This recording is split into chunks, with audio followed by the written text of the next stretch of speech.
Equation of a line passing through 2 points. The first point has x equals 1, and y equals 22. The second point has x equals 2, and y equals 8. First, place the 2 points on the coordinate grid.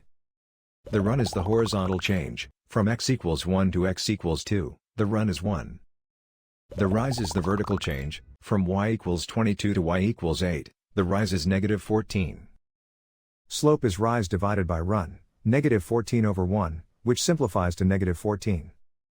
Now draw the line through both points. Start with point slope form, y minus y1 equals m times x minus x1. Then fill in the boxed values, slope is negative 14, x1 is 1, and y1 is 22. That gives the specific point negative slope equation for this line. Finally, solve for y to get slope negative intercept form. The graph and the equation describe the same line.